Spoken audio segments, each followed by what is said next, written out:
Au nom du Père et du Fils et du Saint-Esprit. Amen. La paix de Jésus soit dans votre maison, sa paix et sa joie. Alléluia. Eh bien, ça y est, nous commençons le Triduum pascal.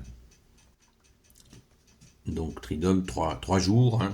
Jeudi saint, vendredi saint. Mais en fait, ça fait 4. Samedi saint et dimanche saint. Merci Jésus. Mais bon, ce soir, nous commençons avec la Sainte Seine. Les célébrations commencent en fin de journée. Donc, renseignez-vous, il n'est pas trop tard. Continuons à prier, la situation pour la France, cette situation au Moyen-Orient. Nous avons un seul sauveur du monde, c'est toi Jésus. Amen.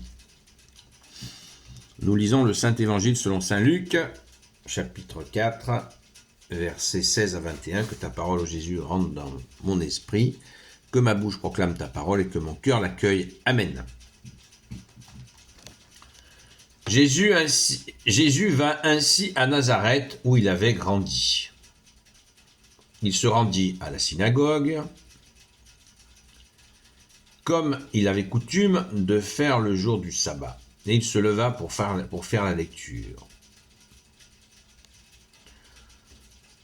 On lui passa le livre du prophète Isaïe, et en le déroulant, il trouva le passage où il est écrit « L'Esprit du Seigneur est sur moi. Il m'a consacré pour donner aux pauvres une bonne nouvelle. Il m'a envoyé annoncer la libération aux captifs, la lumière aux aveugles. Il me faut libérer ceux qui sont écrasés et proclamer une année de grâce de la part du Seigneur. » Il roule alors le livre et le redonne au servant. Puis il s'assoit. Et tous dans la synagogue ont les yeux fixés sur lui. Alors il commence à leur dire « Aujourd'hui s'accomplit cette écriture, voyez ce qu'on vous rapporte. » Alors qu'est-ce qui se passe? Eh bien, en continuant la lecture, on comprend. Tous l'approuvaient et s'étonnaient de cette révélation de la grâce divine qui tombait de ses lèvres. Il disait et pensait que c'est le fils de Joseph. Mais il leur dit, sûrement vous allez me citer ce proverbe, médecin guéris-toi toi-même. On nous a parlé de bien des merveilles survenues à Capharnaüm. Fais-les donc ici, dans ta patrie. Jésus ajouta, en vérité, je vous le dis, aucun prophète n'est bien reçu dans sa patrie. Croyez-moi, il y avait beaucoup de veuves en Israël au temps d'Élie, lorsque le ciel retint l'eau pendant 3 ans et demi.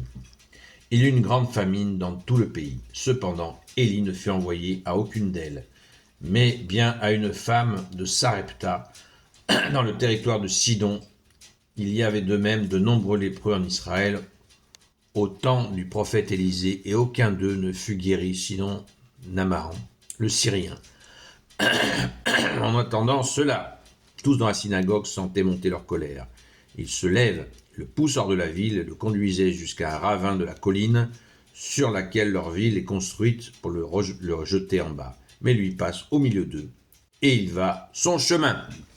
Merci Jésus. J'ai fait la lecture pour bien comprendre le contexte de Jésus qui lit le rouleau, qui lit Isaïe, qui déclare, vous l'avez compris, que ça y est, la prophétie d'Isaïe se réalise. Je la répète, l'Esprit du Seigneur est sur moi, c'est Jésus qui lit. Il m'a consacré pour donner aux pauvres une bonne nouvelle. Il m'a envoyé annoncer la libération aux captifs, la lumière aux aveugles.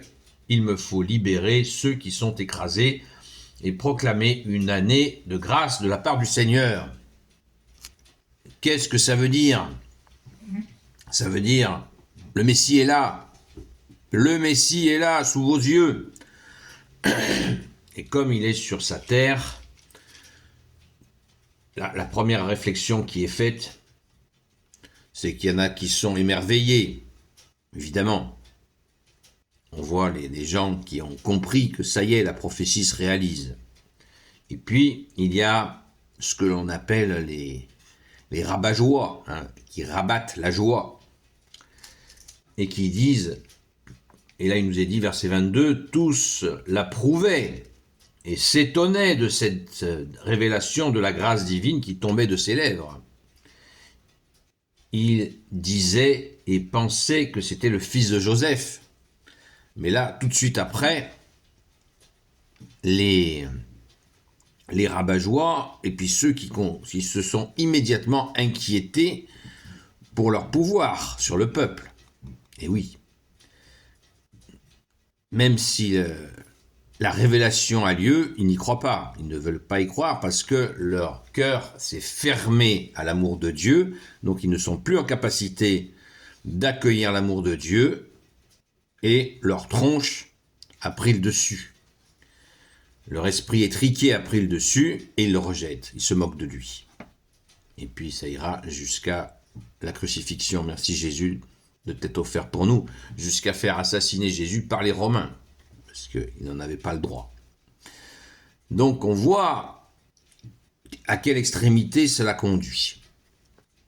Alors moi je retiens dans cette affaire, personnellement, que on le voit dans tout l'évangile, là on est qu'au chapitre 4 de Saint Luc, hein, sur Saint Luc il y a 24 chapitres, donc on est au tout début, et Jésus sait très bien qu'il va avoir de l'hostilité, il le sait, il les connaît.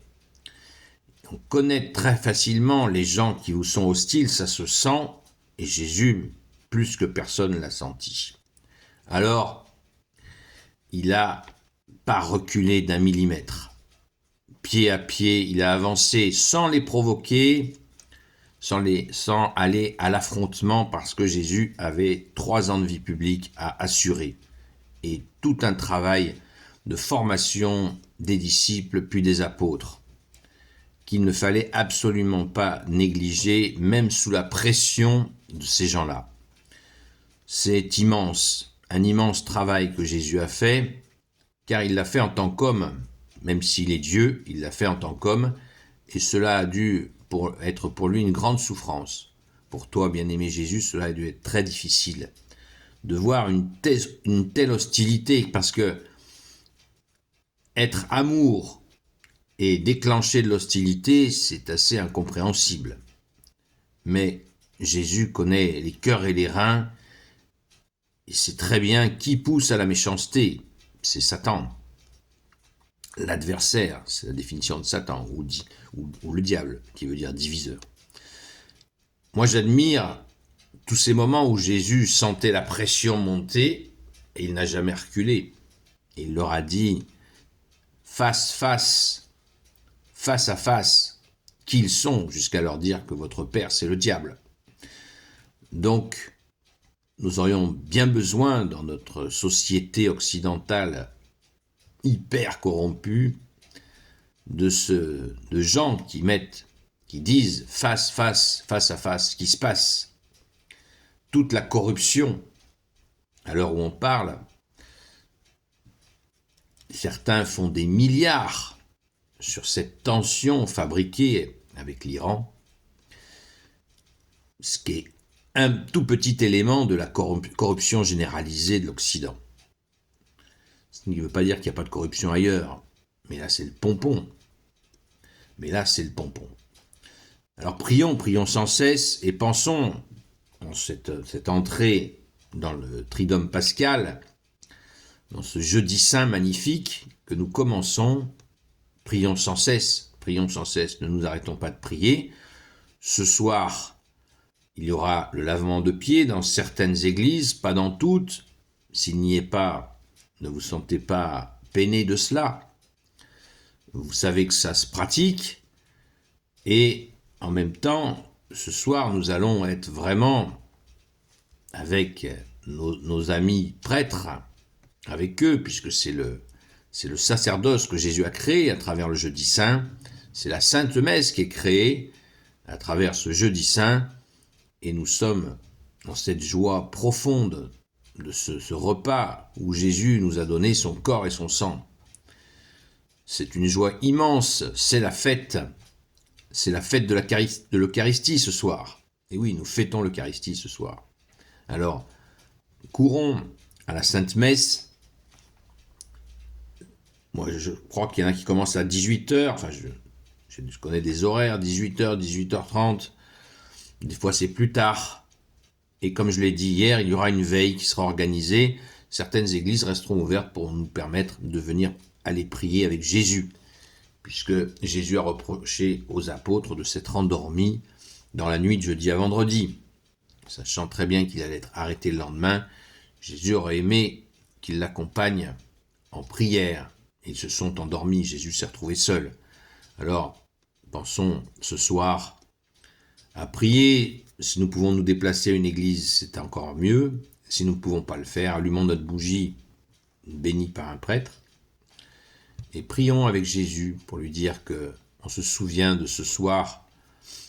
Il n'y en a eu qu'un seul, où tu t'es trouvé seul dans l'angoisse, parce que Dieu s'est fait homme, Jésus s'est fait homme, donc il a eu les angoisses. Il n'était pas à la fête du tout, il était très stressé, il savait très bien ce qui allait se passer, et ça n'a pas dû être une partie de plaisir. Donc nous pouvons ce soir prier.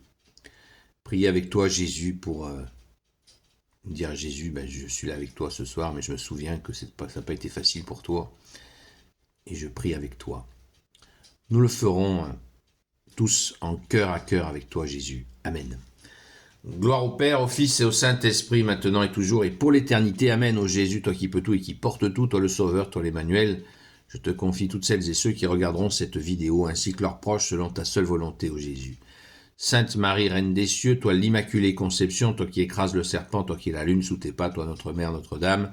Saint Joseph, toi le juste et le saint, toi le sage, toi la terreur des démons, toi le saint gardien de la Sainte Église catholique apostolique, Sainte Marie-Madeleine, notre chère Sainte Patronne, et vous, tous les saints et saintes, amis de toi Jésus, Saint Michel Archange, Saint Gabriel Archange, Saint Raphaël Archange, et tous les anges qui te servent au Jésus, je vous confie toutes celles et ceux qui regarderont cette vidéo, ainsi que leurs proches, selon ta volonté au Jésus. Pardon. Donc ce soir, le direct risque d'être peut-être un petit peu décalé, justement parce qu'il y a la Sainte Messe. Donc, mais il aura bien lieu, ne vous inquiétez pas. Et nous prierons justement ensemble ce soir pendant ce direct avec toi Jésus bien-aimé. À très vite. Bon jeudi saint.